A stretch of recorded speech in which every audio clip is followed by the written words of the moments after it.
So this is the story. As we're approaching the end of rental eviction moratoriums and the end of mortgage forbearance, there's a fear that what's going to ultimately end up happening is there'll be civil unrest because a lot of people are going to lose their places to live. So, what do we have as an option? 40-year mortgages, possibly even more, maybe even 50-year mortgages, but 40-year mortgages are the option. Now, this story was put forth on August 28th, 2020. So that means that this story is almost a year old in a couple of months. And this was the option that a lot of people were being forced into because they figured there was pretty much no other way that they were going to be able to keep their home. 40-year mortgages are home loans scheduled to be paid off over 40 years. Oh, thank you. Their longer time frame allows a lower monthly payment. The trade-off is higher interest costs over the life of the loan. In a minute, I'm going to show you how high. Basics. Most mortgages are 15 or 30 years. A 40-year mortgage is not that common. However, because the loan is 10 years longer, the monthly payments on a 40-year mortgage are smaller than those on a 30-year loan. And the difference is greater still when compared to a 15-year loan. The smaller payments make these longer loans attractive to buyers who want the smallest monthly payments possible, have cash flow problems. If you have cash flow problems, chances are you probably shouldn't be buying a house.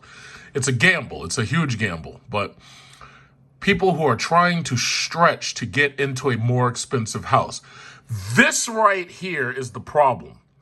Now, for those of you who might know me personally and you've visited me, you've been to my house, I had a choice to make when I wanted to buy houses. I had a choice. I said, okay, this is New York. And as I've tried to take you with me to show you when I'm looking for houses and property to invest in, our houses suck. They're small. They're shitty. My neighbors suck. We don't want to live next to people, but we have no choice because it's so tight. The population density is small. And I know a lot of people be like, yeah, well, what you should do is just pack up and move out of New York. Listen, this is it. I've got 10 years left in the system. 10 years. In 10 years, I retire.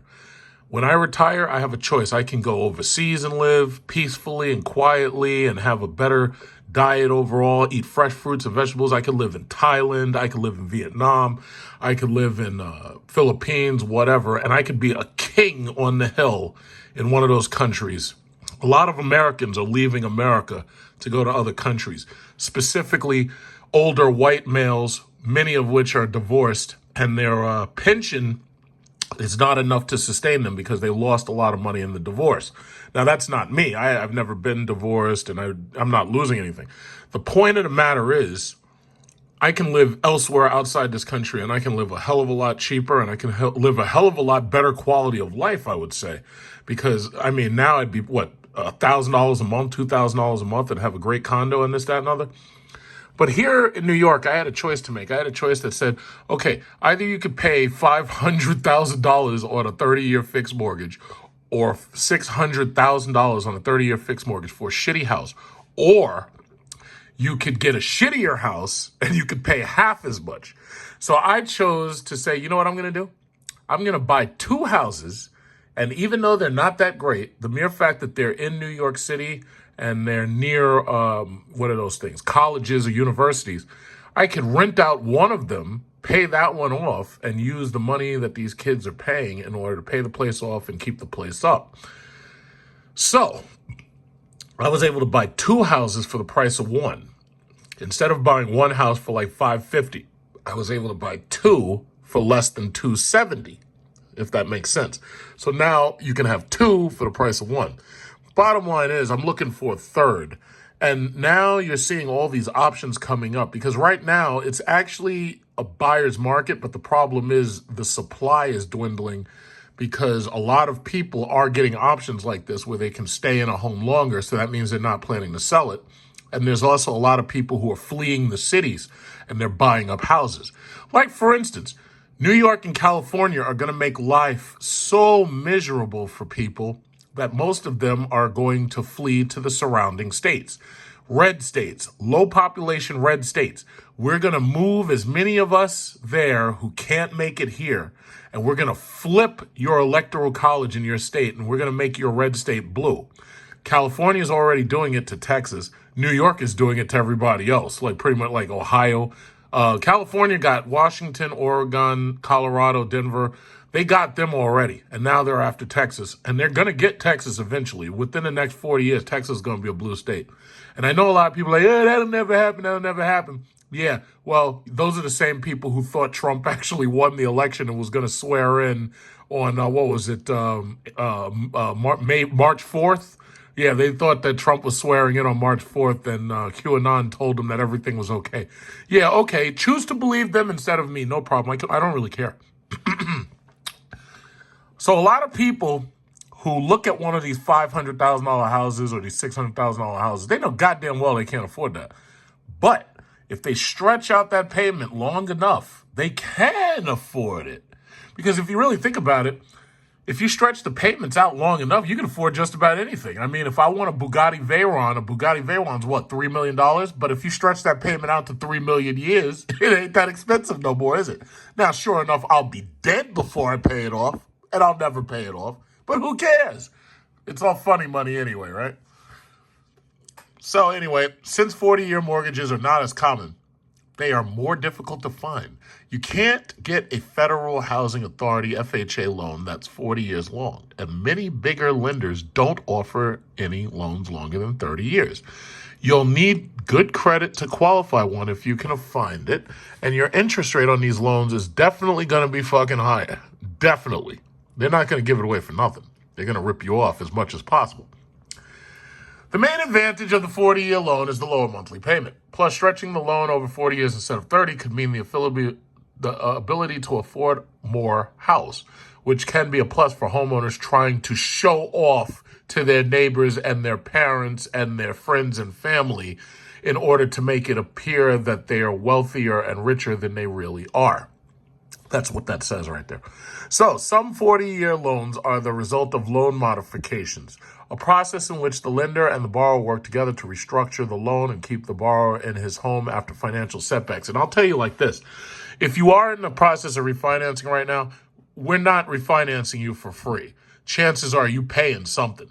Chances are you're going to have a closing cost between $4,000 and $8,000, depending upon what the situation is. So don't think that we're trying to help you. We're not. We're in it for the money. So you're desperate. You're about to lose your house. Well, guess what? For $5,000, I'll help you as much as I can. So anyway, while lower monthly payments may be attractive, there are always trade-offs. Using a 40-year mortgage means you'll pay a lot more in interest and you'll build equity very slowly. Now, just for people who don't understand, equity basically is the amount that your loan is worth, subtract the balance on your loan. So it's very simple. If you buy a place that's $100,000 and you've paid off $20,000, then that means that $20,000 is your equity and you still owe $80,000. Once you've paid off all $100,000, then your equity now becomes $100,000. However, the value of the property is also factored in because over this time, the value on your property is probably going to appreciate. So that means if you buy a $100,000 house and you were able to get it during a time when the market was low, someday when the market is high, if that area appreciates in value, that house might be worth $300,000. So now you've got way more equity than you came in with, which is the whole point of buying a house. This is an investment. Now, some people are like, oh, that'll never happen. The values will never appreciate. Well, my first house was $250,000, and right now it's valued at $700,000 because it's within the confines of Queens, New York City. It was also a very nice house. Some people have Amazon or eBay or Microsoft building in their neighborhood, and that sends the value of the homes in the neighborhood skyrocketing. But that's not something you can anticipate. Sometimes this happens, sometimes it doesn't. With Amazon, chances are, yeah, it'll happen because they're putting fulfillment centers everywhere. Like in that movie, Ready Player One, when you have these people building loyalty centers for the corporation and they try to take over everybody's mind and everything. But that's besides the point. It's not just the longer time frame that increases interest costs. 40-year mortgages also come with higher interest rates. Expect to pay an extra 0.25%. 0.25% doesn't sound much. It doesn't sound like a lot. But when you use a mortgage calculator, you can actually see exactly how much more it will be. If you're looking at 40-year mortgages, you should ask yourself whether you're trying to buy more home than you can afford. Now, I'll tell you like this. I am right now 39 years old. This year, I'll be 40 years old. If I were to buy a 40-year mortgage on my third house, it would take me, if there was no modifications, it would take me until I'm freaking 80 to pay it off. Chances are, if I live past 80, I might not ever see that place paid off. However, if it was a nice enough house that I really felt the house is perfect, I could live in here forever, I could consider doing a 30 or 40 year on that place.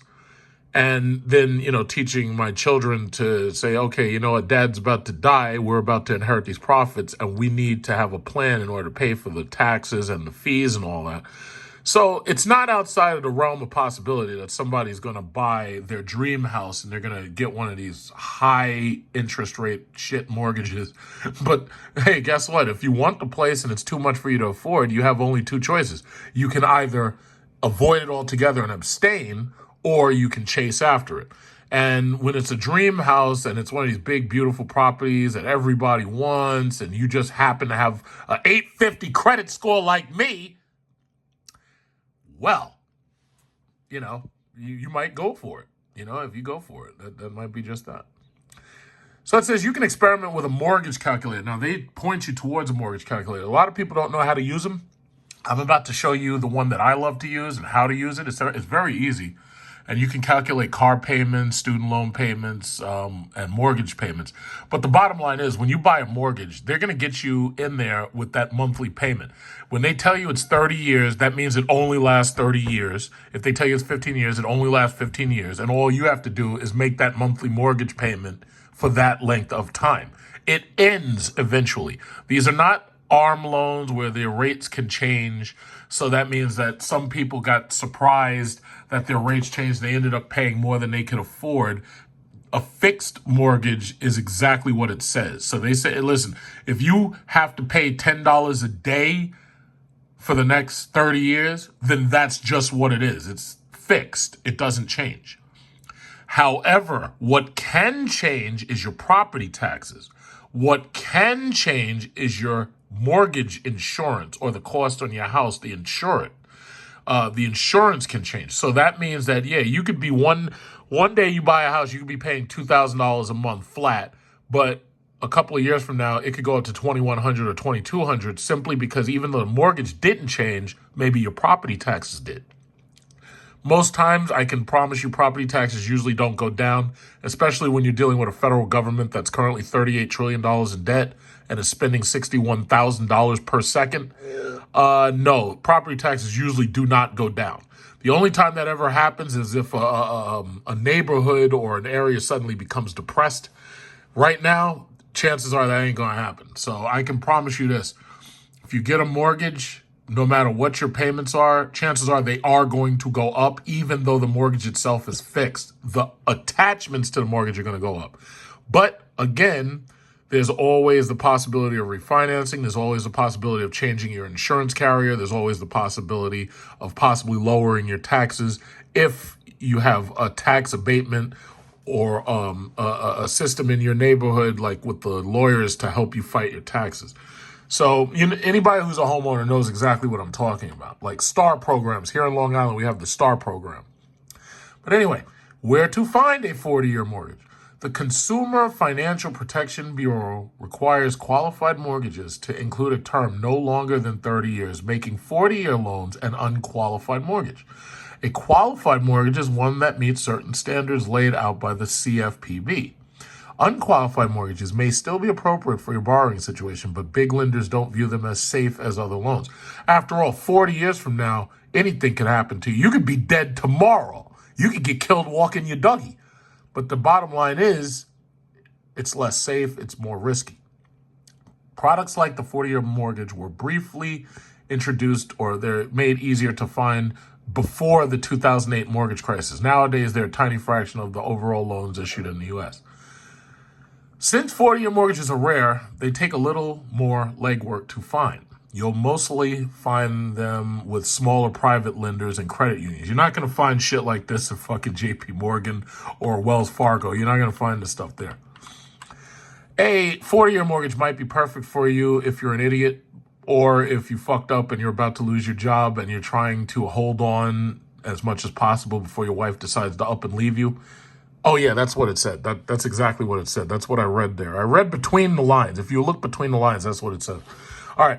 Depending on your goals and your credit, interest-only loans might accomplish something similar to a 40-year mortgage. You might have more luck finding an interest-only loan or a 40-year mortgage, depending on the marketplace. This is the shit that you want to avoid. You do not want an interest-only loan.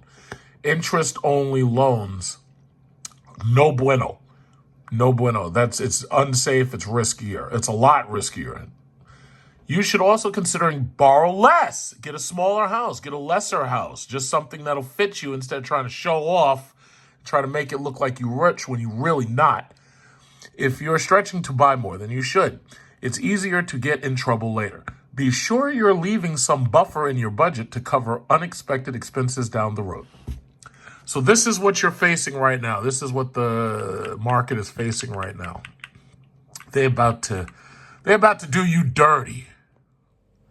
So I've personally tried to teach you a lot about loans and how to deal with your student loans and how to figure out the best way to approach paying them off.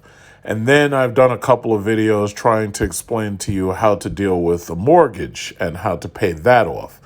And I had mentioned to you a long time ago about this loan calculator that I've always relied on when I deal with my clients. It was called Loan You Later, and I will, of course, provide the link again to you. Unfortunately, Loan You Later may or may not have been updated recently, so it may not work on some devices. There are, however, other mortgage calculators out there which you can download. And they pretty much all work the exact same way, but let's understand how this basically works. So, let's say you have, I'm going to clear out all the fields. I'm going to make everything zero. So basically, this is how it works. Let's say you want to buy a house that's $300,000. So you type in $300,000, right? Now, granted, it may not be exactly $300,000 because you may be putting down money, like you may be putting down $50,000, $40,000, or possibly 10%, which is $30,000.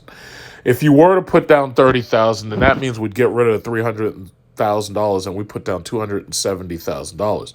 So chances are you're going to have closing costs on that. But assuming that your loan is only $270,000, your $11,000 or $10,000 in closing costs, we're not going to factor that in because that's not part of the loan.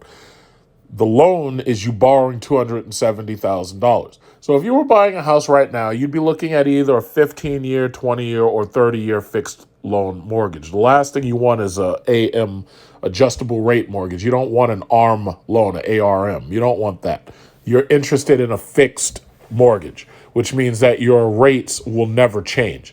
Now, if you get a fixed rate, that means that you don't have to worry about the rates changing suddenly because the market decides to shift. Most home buyers in America are getting a mortgage that's 30 years. And I'm going to show you why. A $270,000 loan at 360 months, that's a 30-year fixed mortgage. With, let's say, you are lucky enough to have good credit like me, and you have a 3%, or let's say, we'll just say 3 to make everything easy to understand, right? Your monthly payments, when you touch monthly payments, it's going to be $1,138. That's going to be the cost of your mortgage. However, there are other things that are going to add to your monthly mortgage payments, such as your property taxes, your homeowner's insurance, and whether or not you have PMI with private mortgage insurance. And basically what that is there to make sure that you don't try to default and quit on the mortgage too early. Let's say, for instance, you run into hard times and you're not able to make payments on your mortgage. Well, the PMI is there possibly to give them a buffer for that time that you haven't made those payments. But really what it is it's to make sure that you don't try to default, or at least that you're paying into insurance to ensure that if you do default, that they're ready to deal with it. So in any event, the total interest you will have paid is $139,799. But the total amount that this house will have cost you was $270,000 as a house, will now cost you $409,798. But keep in mind, this is only the mortgage. This doesn't include the property taxes. This doesn't include the repairs. This doesn't include property insurance. It doesn't include any of that. The total that you will have paid is $409,798. That's a lot. For a $270,000 house, you're damn near paying double that price to buy this house because of the interest. The interest is $139,000 that's getting added on to that initial house cost. And that's aside from the other things that you've got to pay. And in 30 years, you will own this place, assuming you don't make any modifications, assuming you don't change anything. In exactly 30 years from the day you close, you're expected to basically pay it off. Now, the beauty of that is you can leave it to your kids when you're dead, and your kids will not have to pay rent and will not have to pay a mortgage because they'll have a property on their name. However, your kids have to be smart, and they have to know how to work a job, keep a job, and they have to be able to make the property tax payments. They have to be able to pay the homeowner's insurance, so forth and so on. So I'll tell you like this. The average person who gets a mortgage like this for $1,138, they're probably paying $2,000 a month simply because when you add everything else on, like the property taxes and the homeowner's insurance, chances are they're going to be between $1,800 and $2,000. So $1,138, that doesn't tell you the whole story, but I'm trying to explain to you the whole story. Now, with these mortgage calculators, you'll also see at the top it says amort. Amortization is a way that it shows you how the loan is broken down. The interest that you're going to pay is front-loaded. That means that from the very beginning, you're going to be paying mostly interest. So you see, like in the first 3 months, your payment per month, the interest payment is high. It's $675. Right? So because the interest is front-loaded, by the time you get to the end, the interest payment goes down, but the principal is about the same. By the end of this loan, the interest is only $2.84, but the principal is still $1,135, right? So that's what the amortization table is for, and that's really important to remember. Now, let me explain this. Let's say instead of getting that 360 months, let's say you got 20 months. Let's say you got 20 years instead of 360 years. Let's say you got 240 months at the same 3%. Your monthly payments are going to go up because you're decreasing the time that it takes to pay the loan off. But your payments may have gone up per month, but you're knocking down the interest that you have to pay to the bank. Notice that it says $89,000 instead, and now the total amount you pay is not $406 or $409,000. Now it's down to $359. So by reducing the time it takes you to pay the loan, you are making it cost you less to borrow the money. If you were to drop this down to a 15-year, which is 180 months, the payments are definitely going up much, much higher. But instead of paying $89,000 and taking 20 years to pay it off, you're paying it off in 15 years at a $65,000 interest payment. So now it's only costing you $335,000. Now, interest rate on a 15-year will probably not be at 3%. It'll probably be more like closer to, say, 2.5, assuming you have great credit and the rates haven't gone up. Because the less time you take to pay down this mortgage, usually the lower the interest rate will be. Because they'll offer you a 15-year rate at a lower, they'll offer you the 15-year mortgage at a lower rate than they'd offer you the 30-year. The 30-year takes longer, so it carries a little bit more risk, despite the fact that the payments are lower. Because anything can happen in 30 years. Like in 30 years, you could lose your job. Your wife could lose her job. Both, one of you could die. We don't know. So therefore, it's going to they're going to offer you a higher rate. If you're lucky and you got great credit, they'll give you a 3%. But if you're getting a 15-year or even a 10-year, keep in mind, let's say the 15-year at a 2.5, your payments are $1,800, but you're only paying $54,000. But you could even get a 10-year mortgage, 120 months, and that would cost you $2,000. And by the way, the 10-year, they might give you a lower percent interest, but let's say they did a 2.5.